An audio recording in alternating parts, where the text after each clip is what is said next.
పాలెం అనే ఊరిని చూడ్డానికి చాలా మంది జనం వస్తూ ఉంటారు. విదేశాల నుండి కూడా అక్కడికి వచ్చే వాళ్ళ సంఖ్య ఎక్కువగానే ఉంటుంది. అలాంటి ఊరికి ఒకరోజు రాంబాబు వస్తాడు. రాంబాబు వచ్చి రాగానే సావిత్రమ్మ ఇంటికి చేరుకుంటాడు. ఏంట్రా అబ్బాయి, ఈ ఊరికి కొత్తోడిలా కనిపిస్తున్నావు? ఎక్కడి నుండి వచ్చావబ్బాయి? అమ్మా, ఇదొక వింత గ్రామం అని చూడ్డానికొచ్చాను.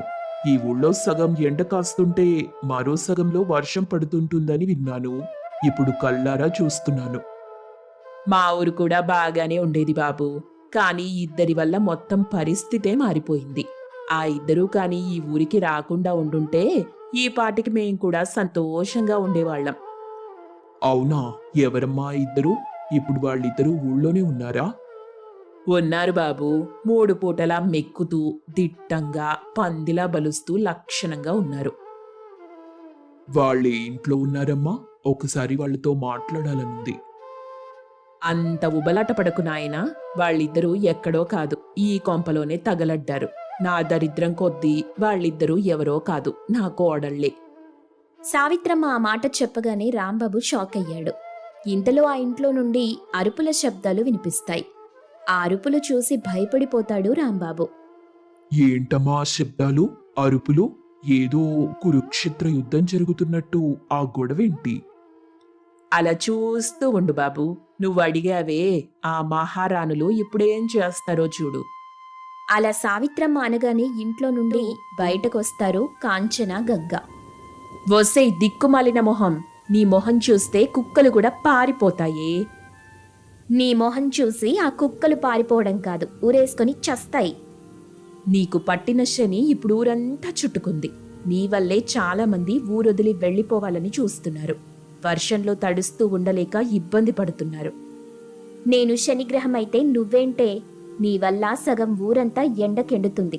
10 మంది మంచి కోరాలే గాని వాళ్ళ చెడు కోరకూడదు. నువ్వు నీ బతుకు థూ అని కాంచన, గంగ అరుచుకుంటూ ఉండగా కాస్త దూరంలో వాళ్ళని రాంబాబు అయోమయంగా చూస్తుంటాడు. ఏంటబ్బాయి అలా అయోమయంగా చూస్తున్నావు? వాళ్ళిద్దరూ తోడికోడళ్ళు. ఎప్పుడూ పోట్లాడుకుంటూనే ఉంటారు. తిట్టుకుంటూ కొట్టుకుంటూ ఉంటారు. నేనేం పట్టించుకోను. ఎందుకంటే వాళ్ళిద్దరి వల్ల ఈ ఊరు 2 భాగాలుగా చీలిపోయింది. చూస్తున్నావుగా, ఓవైపు ఎండ, మరోవైపు వాన. అలా మారిపోవడానికి కారణం వీళ్ళే. ఏంటమ్మా మీరు చెప్పేది? వినడానికే విడ్డూరంగా ఉంది. వాళ్ళకేమైనా శక్తులున్నాయా? లేకుంటే మంత్రాలు తంత్రాలు తెలుసా? ఈ ఊరినిలా చేయడానికి వాళ్ళేం చేశారు? దాని గురించి నాకు చెప్పండి. అది నా నోటితో నేను చెప్పలేను బాబు. నువ్వే వెళ్ళి వాళ్ళని అడుగు.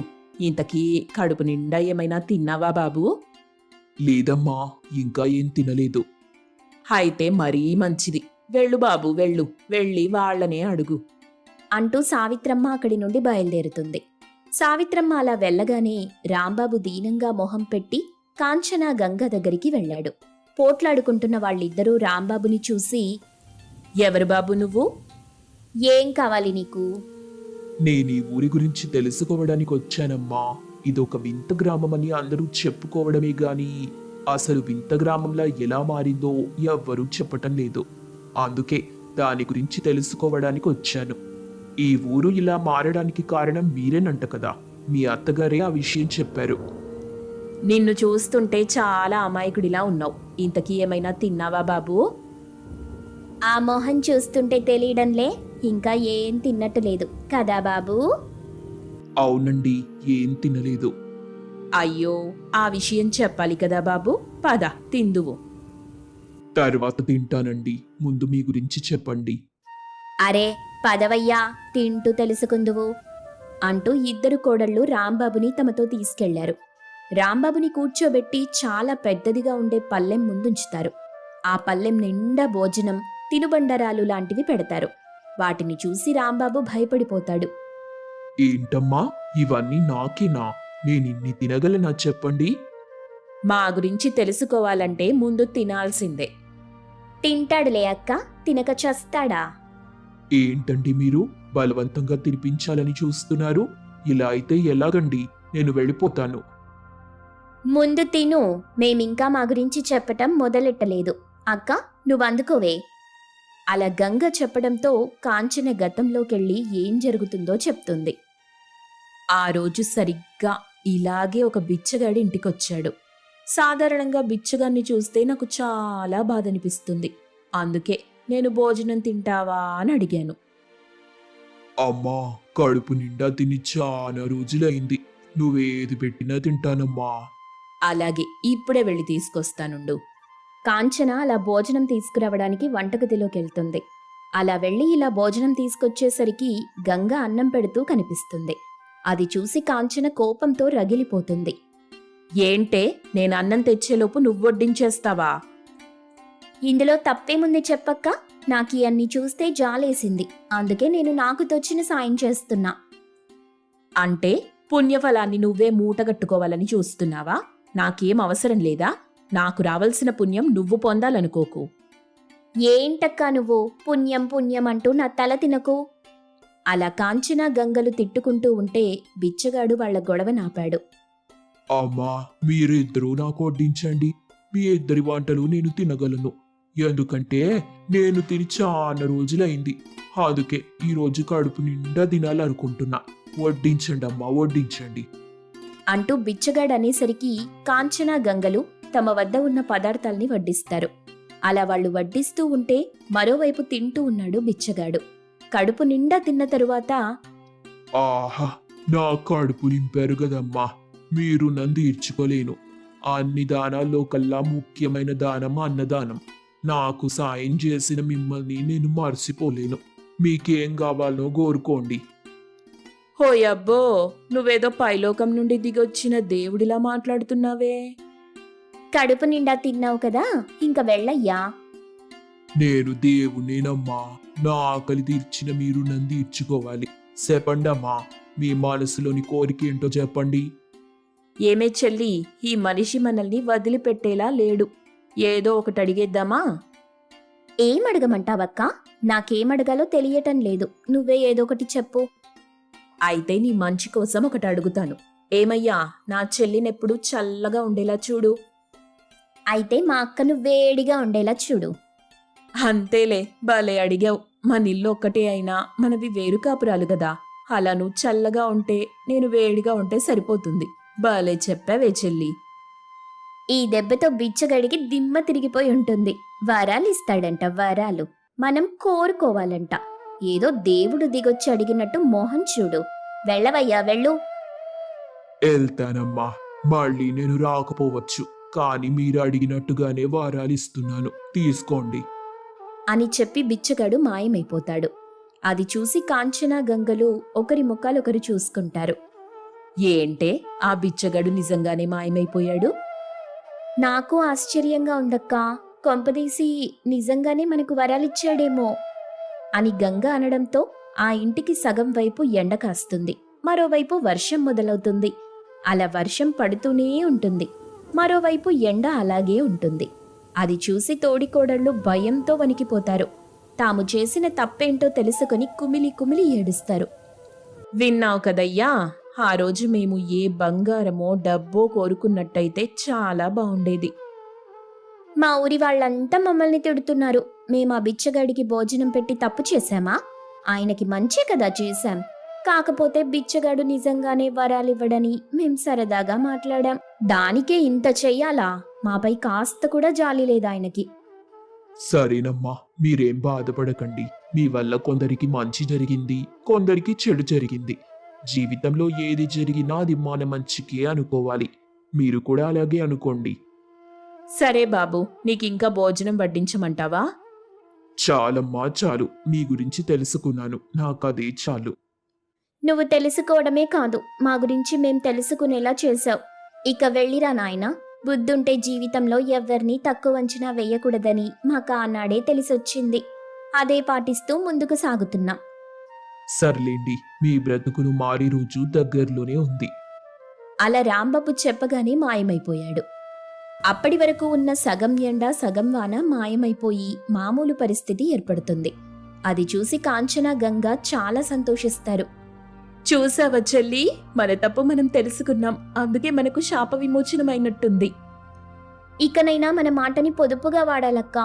ఊరంతా ఇకపై మనల్ని తిట్టరు. ఇక మనం సంతోషంగా ఉండొచ్చు అవును, ఈ సంతోషంలో మనం ఏదైనా తీపి తినాలి. అంటూ కాంచన గంగలు ఒకరికొకరు తీపి పదార్థాలు తినిపించుకుంటారు. తరువాత అందరినీ గౌరవిస్తూ ఎదుటివారి మాటలకు విలువనిస్తూ ఆనందంగా బ్రతుకుతారు. సుబ్బమ్మ పొద్దున నుండి గుమ్మం వైపు చూస్తూ ఉంది. అది గమనించిన సుబ్బమ్మ భర్త శంకరం ఆశ్చర్యపోతూ, ఏందే ఆ గుమ్మాన్ని నమిలి మింగేస్తావా ఏంది? అట్లా గుమ్మం వంకే చూస్తుంటే నాకెందుకో సందేహంగా ఉందే. నిజం చెప్పు, గుమ్మానికేసి ఎందుకు అట్లా చూస్తున్నావు? నీ అనుమానం తగలయ్యా, బతుకమ్మ పండుగొచ్చింది. ఈ రోజైనా కోడళ్ళింటికొస్తారేమోనని చూస్తున్నానండి. కొడుకులిద్దరూ మన దగ్గర బతకకపాయే. ఎవరి దారాళ్ళు చూసుకున్నారు కదా, కనీసం పండగకైనా ఇంటికొస్తే చూడాలనుంది. నీ ఆశ పాడుగాను. వాళ్ళేమైనా చిన్నపిల్లలా ఏందే? ఎదిగిన కొడుకులు, మన దగ్గర ఒదగని కొడుకులు. వాళ్ళని కొడుకులు అనడం కన్నా చుట్టాలనడం మంచిదేమో అనిపిస్తుంది. అదేందయ్యా అట్లా అంటావు? నీతో మాట్లాడితే ఎప్పుడూ ఇంతే, ఏదో ఒకటి చెప్తూనే ఉంటావు. లేకపోతే ఏందే నువ్వు? ఒకడేమో సిటీలో బతుకుతున్నాడు, ఇంకొకడు పల్లెటూరికి వెళ్ళి అక్కడే మామగారింట్లో కుదురుకున్నాడు. కన్నవాళ్ళం, మనల్ని మాత్రం ఎవ్వడూ పట్టించుకునేది లేదు. ఈ కాళ్ల గురించి ఆలోచించడం ఎందుకు చెప్పు? ఇప్పుడు అవన్నీ మనకెందుకు? బతుకమ్మ పండుగ రోజు కోడళ్ళిద్దరూ ఇంటికొస్తే ఎంత బాగుంటది. హబ్బబ్బబ్బా, చెప్పిందే చెప్తున్నావు కదే. నువ్వు ఈ జన్మకి మారవు. వాళ్ళు ఈ జన్మకి మన ఇంటికి రారు.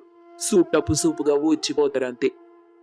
అలా శంకరం అంటూ ఉండగానే అక్కడికి తమ పల్లెటూరి కోడలు శాంతి వచ్చింది. శాంతిని చూడగానే సుబ్బమ్మ చాలా సంతోషిస్తుంది. అమ్మా శాంతి, బాగున్నవా తల్లి? నిన్ను చూసినాక నా మనసు ఇప్పుడు కుదుటపడింది. ఇంతకీ అబ్బాయేడా, బయటుండా? అత్తయ్య, ఆయన రాలే, నేనొక్కదాన్ని వచ్చిన. ఇంటి దగ్గర పశువుల్ని చూసుకోనికి ఎవ్వరూ లేరు. అందుకే వాటిని చూసుకుంటా ఆయన ఇంటి దగ్గరే ఉన్నాడు. బతుకమ్మ పండుగ అని నేనొచ్చిన. చూసినవా, నీ కొడుకులు రారే రారు. మావయ్య, మీరు బాగున్నారా? మీ ఆరోగ్యం బాగుందా? కొడుకులు దూరమై, బతుకు భారమై, ఆనందాలు ఆవిరై ఏదో ఇట్లా ఉన్నాం తల్లి, చూస్తున్నావుగా. ఆయన రాలేదని మీరిద్దరూ బాధపడకుండ్రి. మీతో కలిసి బతుకమ్మ పండుగ సంతోషంగా చేసుకుందామని నేనొచ్చిన. కాని మీరిట్లా బాధపడుతుంటే ఎట్లా ఉండని చెప్పండి. నేను బయలుదేరతా. అరే శాంతి, మీ మామయ్య ఎప్పుడు గంతే, అట్లనే మాట్లాడుతుంటాడు. ఆయన మాటలు పట్టించుకోకు. అమ్మా శాంతి, కోపం నీపైన కాదు, నా కొడుకుల పైన. నా మాటలు పట్టించుకోకు. అలా శంకరం సుబ్బమ్మలు పెద్ద కొడలు శాంతితో మాట్లాడుతూ ఉండగా అక్కడికి తమ చిన్న కొడలు స్వాతి వచ్చింది. స్వాతి సిటీ అమ్మాయి కావడంతో కట్టుబొట్టు వేరుగా ఉంటుంది. స్వాతిని చూసి సుబ్బమ్మ చాలా సంతోషిస్తుంది. అమ్మా స్వాతి, బాగున్నవా తల్లి? బాగున్నాను కాబట్టే వచ్చిన అత్తయ్య. మీరేంది చిక్కిపోయినారనుకుంటే బాగా దిట్టంగా ఉన్నారు. కాస్త ఒళ్ళు చేసింది. ఏం తింటున్నారేంటి? మీ సిటీ వాళ్ళ లెక్క నూనెలో వేసిన అన్నం తినమమ్మా మేము. ఏదైనా సరే రుచిగా చేసుకుంటాం. కల్తీ లేని పదార్థాలతో వండుకుంటాం. ఆరోగ్యంగా ఉంటాం. ఇంతకీ ఆడు రాలేదు కదా? అవును మావయ్య, మీకెట్లా తెలుసు? తెలుసమ్మా, ఎందుకంటే ఆడు నా కొడుకు కదా. నాకు తెలియకుండా ఎట్లుంటది? ఆయనకి తీరిక లేదు. పనుల్లో పడి భోజనం కూడా సరిగ్గా చేసలేడు మావయ్య.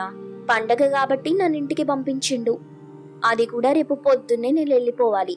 అంతవరకు మీతోనే ఉండమని చెప్పి పంపించిండు. ఆహా, ఎంత చక్కని కొడుకుల్ని కన్నావే సుబ్బమ్మ. నీ కొడుకులు నీ లెక్కనే బంగారు బిడ్డలు. అమ్మ నాన్నలంటే ఎంత మమకారమో చూడు. కాకపోతే ఆ మమకారంలోనే కాస్త కారం ఎక్కువైనట్టుంది. హబబ్బా, లేక లేక కోడళ్ళింటికొస్తే మీరట్లా పిచ్చి పిచ్చిగా మాట్లాడతారేంది? ఇక దయచేయండి, కోడళ్ళిద్దరు బతుకమ్మ పండుగ చేసుకోవాలి కదా. అవునవును, బతుకమ్మ పండుగ చేసుకోవాలి కదా. పదండి అమ్మ, పదండి. ఇంటికొచ్చిరు కదా, మీ అత్తకు రెక్కలొచ్చినాయి. ఇక గాలిలా ఎగురుకుంటూ ఆకాశానికి చేరుకొని చిందులేస్తది. అలా శంకరం అంటుంటే ఆ మాటలు పట్టించుకోకుండా శాంతి స్వాతిలని తీసుకెళ్ళింది సుబ్బమ్మ. ఇక పూజ గదిలోకి తీసుకెళ్లి, చూడండమ్మా, మీరిద్దరూ ఇంటి కోడళ్ళు. బతుకమ్మ పండుగ రోజు మీరెక్కడున్నా సరే ఇంటికి రావడం మాత్రం మర్చిపోకుండ్రి. ఎందుకంటే నా తర్వాత ఇంటిని చూసుకోవాల్సిన బాధ్యత మీదే కాబట్టి. అత్తయ్యా, ఇప్పుడుగా మాటలన్నీ ఎందుకు చెప్పండి? చెప్పాలమ్మా, పెద్దవాళ్ళం. మేం చెప్తేనే కదా మీకు తెలిసేది. పండుగలంటే సెలవుల కోసం వచ్చేవి కావమ్మా. ఆటికంటూ ఒక ప్రత్యేకత ఉంటది. ప్రతి పండుగ మన జీవితంలో ఒక కొత్త అధ్యాయం ప్రారంభిస్తది. కాని దాన్నే ఎవ్వరూ గుర్తుపెట్టుకోరు. బతుకమ్మ అంటే బతుకమ్మ. పచ్చగా పసుపు కుంకుమలతో ప్రతి మహిళ బతకాలని, పువ్వు పరిమళించినట్టు, వికసించిన పువ్వు నవ్వినట్టు జీవితం కూడా అట్లాగే సాగాలనమ్మా. అత్తయ్య, ఇవన్నీ వినే ఓపిక నాకు లేదు. వెంటనే ఈ పండుగకి ఏమేం చేయాలో చెప్పండి. అన్నీ చేసి నేను బయలుదేరతా. సరే, మీరిద్దరూ మాట్లాడుకుంటూ ఉండుండ్రి, నేనిప్పుడే వస్తా. అలా సుబ్బమ్మ అక్కడి నుండి వెళ్ళిపోతుంది. ఇక అప్పుడే శాంతి, స్వాతిలు ఒకరినొకరు చూసుకుంటూ ఉంటారు గాని మాట్లాడుకోరు. స్వాతి సిటీ కోడలు కావడంతో తనకి తాను గర్వపడుతూ ఉంటుంది. మీ ఇంట్లో పశువుల పేడ తప్ప ఇంకేముండదనుకుంటా కదా? అవును, ఆ పేడనే మాకు అన్నం పెడుతుంది. అదే మాకు దైవంతో సమానం అన్నట్టు. ఏందో ఈ మనుషులు పేదవాళ్ల లెక్క బతుకుతూనే ఉంటారు. మాలాగా ఎదగాలనుండదు. వాళ్ళకి ఎంత చెప్పినా లాభం ఉండదు. ఇగో ఇట్లా చూడు, ఇట్లా అవమానిస్తే చూస్తూ ఊరుకొని చెప్తున్నా. నేనేం చేస్తానో నాకే తెలియదు. పండుగ చేసుకొనికొచ్చినవు, చేసుకొని వెళ్ళిపో. ఇట్లా నీకు నువ్వు గొప్పదానివని చెప్పుకొని ఇష్టం వచ్చినట్టు చేస్తే నేను ఊరుకోను. అలా శాంతి కోపంగా మాట్లాడుతుంటే స్వాతి మాత్రం కొట్టడానికి చూస్తుంది. ఇంతలో అక్కడికి సుబ్బమ్మ వస్తుంది. పూజకి కావలసిన పండ్లు పూలు తీసుకొస్తుంది. అమ్మా, మీరిద్దరూ కలిసి ఇప్పుడు పూజ చెయ్యాలి. ఆ అమ్మవారికి మొక్కుకొని మీరు పూజలు చేయండి. ఈ పూజలు ఇవన్నీ టైం వేస్ట్ అయ్యే పనులు గాని నేను చెయ్యా. కావాలంటే ఈవిడితో చేయించండి అత్తమ్మ. అమ్మా శాంతి, నువ్వు చేస్తావు కదా. నేను చేస్తా అత్తమ్మా అంటూ శాంతి తన అత్త తీసుకొచ్చిన పండ్లు పూలు తీసుకుని పూజ చేయటం మొదలెడుతుంది. అలా పూజ చేస్తుంటే కొన్ని దైవనామాలు జపిస్తూ ఉంటుంది సుబ్బమ్మ. ఇక ఆ పూజ అయిన తరువాత, అమ్మా, ఇప్పుడు మీరిద్దరూ ఆ బతుకమ్మకి మొక్కి పూలతోటి బతుకమ్మ చెయ్యాలి. అందుకోసం మీరు కొన్ని పూలు తీసుకురావాలి. పొయ్యి పూల తోటలో కొన్ని పూలున్నాయి, వాటిని తీసుకురండి. బంతిపూలు ఎక్కువగా తీసుకురండి. నాకు తెలుసులే అత్తమ్మ, బతుకమ్మ పండుగ అంటే పూలు ఖచ్చితంగా ఉండాలి. అందుకే నేను పూలు తీసుకొచ్చిన, చూడండి అంటూ స్వాతి తనతో తీసుకొచ్చిన ప్లాస్టిక్ పూలు చూపిస్తుంది. వాటిని చూసిన సుబ్బమ్మకి చాలా బాధ అనిపిస్తుంది. మరోవైపు శాంతి అయితే తన తోడికోడలు స్వాతి తెచ్చిన ప్లాస్టిక్ పూలని చూసి పగలబడి నవ్వుతుంది. ఏంటత్తమ్మా ఈవిడ ఇట్లా నవ్వుతుంది? నవ్వకుండా ఇట్లుంటా? పండుగకి ఇట్లా ప్లాస్టిక్ పూలు ఎవరైనా తీసుకొస్తారా? మా సిటీలో ఇట్లనే చేస్తాం. ఈ పూలైతే వాడిపోవు. అట్లనే వీటిని ఒక్కసారి తీసుకుంటే వీటిని ఎన్ని రోజులైనా వాడుకోవచ్చు. కానీ సువాసన మాత్రం రావు గదా.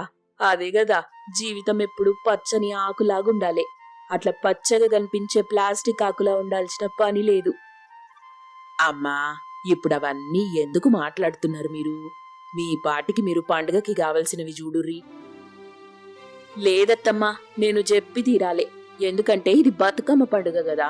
పచ్చని ఆకుల మధ్య ఇరగగాసిన బంతిపూలు, చామంతి పూలు, మల్లెపూలు, మందారాలు, గుమ్మడి పూలు, ఇట్లా రకరకాల పూలు సేకరించి బతుకమ్మ చేస్తారు. వాటిని అందరం తీసుకుపోయి ఊరి మధ్యలో పెట్టి ఆడుతూ పాడుతూ బతుకమ్మని గొలుస్తాం. అట్లా కాకుండా ఇలా ఇష్టం వచ్చినట్టు చేస్తే ఎట్లా? అదసలు పండుగ అవుతుందా? ఆహా, అద్భుతంగా చెప్పినవమ్మా. పూలొక్కదానితో ఒకటి కలిసిపోయినట్టు మీరు కూడా అట్లా కలిసిపోవాలి. ఇట్లా ఎడముఖం పెడముఖం పెట్టుకుంటే ఎట్లా? నేనేమనలేదత్తమ్మా, ఆమెనే ఇష్టం వచ్చినట్టు చేస్తుంది. ఆమెకు నేనంటే అస్సలు ఇష్టం లేదనుకుంటా. అవును, నువ్వంటే నాకు అస్సలు ఇష్టం లేదు. నువ్వు సిటీ అమ్మాయివి, ఏది పడితే అది చేస్తావు. కానీ ఇక్కడ అట్లా కాదు. అత్తమ్మ చెప్పింది కదా, ఆమె మనసు బాధ పెట్టడం నాకు ఇష్టం లేదు. అందుకే నువ్వేం చేసినా మౌనంగా ఉంటున్నా. కాని పండుగ విషయంలో అట్లా కాదు. భావితరాలకు మన బతుకమ్మ పండుగ గురించి చెప్పాలి. బతుకమ్మ ఖ్యాతిని ప్రపంచానికి వినిపించాలి. అలా శాంతి చెప్పగానే స్వాతిలో మార్పు మొదలైంది. బతుకమ్మ పండుగపై ఇంకాస్త బలమైన నమ్మకం కలిగింది. ఇక ఆ రోజు సాయంత్రం తోడికోడళ్ళు పూలతో బతుకమ్మ ప్రతిమను చేసి బతుకమ్మని ఏర్పాటు చేస్తారు. తర్వాత ఊరి జనంతో వెళ్లి బతుకమ్మ ఆడతారు. పాటలు పాడుతూ ఆడవాళ్లంతా అలా బతుకమ్మ ఆడటం చూసి స్వాతికి ఎంతో నచ్చుతుంది. ఈ బతుకమ్మ పండుగ చాలా బాగుంది, ఇంకెప్పుడూ ఈ పండుగ మర్చిపోను. చూడు స్వాతి, మనం తోడికోడళ్ళం. ఎక్కడో దూరం దూరంగా బతుకుతున్నాం. మనల్ని ఒకటి చేసేది ఈ పండుగలే. ఇక మీదట ఈ పండుగకి మీ ఆయనతో కలిసి రావాలి నువ్వు. అట్లనే అక్క, నువ్వు కూడా బావతో కలిసిరా. అలా తోడికోడళ్ళు చాలా ఇష్టంగా మాట్లాడుకోవడం మొదలవుతుంది. వాళ్ళని చూసి సుబ్బమ్మ చాలా సంతోషిస్తుంది. ఇక అమ్మవారి దగ్గరికి వెళ్లి తన ఇద్దరు కోడళ్ళు బాగుండాలని వేడుకుంటుంది సుబ్బమ్మ. అమ్మ తల్లి, నా కోడళ్ళ కడుపు బండి వచ్చే ఏడాదికి పిల్ల పాపలతోటొస్తే నీ రుణం తీర్చుకుంటా తల్లి. స్వాతి, మీరిద్దరు పసుపు కుంకలు మార్చుకోవాలి. ఎందుకత్తమ్మా?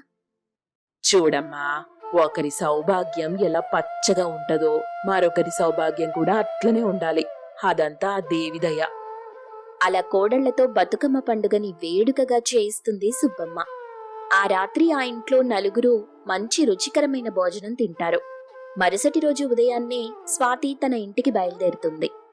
అత్తమ్మ, బతుకమ్మ పండుగ ఇక మీదట చేసుకోకుండా ఉండనేను. ప్రతి ఏడాది ఈడికే వస్తా. బతుకమ్మని సంతోషంగా చేసుకుందాం. అత్తమ్మా, నేను కూడా పోయొస్తా. ఇదిగో స్వాతి, ఆరోగ్యం జాగ్రత్త. మరిదిని అడిగినని చెప్పు. అట్లనే అక్క. అలా కోడళ్ళు వెళ్తుంటే వాళ్ళని చూసి సుబ్బమ్మ చాలా సంతోషిస్తుంది. కాని బాధని మాత్రం తనలోనే దాచుకుంటుంది. వచ్చే ఏడాదైనా బతుకమ్మ పండుగ రోజు ఇంటిల్లిపాది కలిసి చేసుకోవాలని మనసులో బలంగా కోరుకుంటుంది.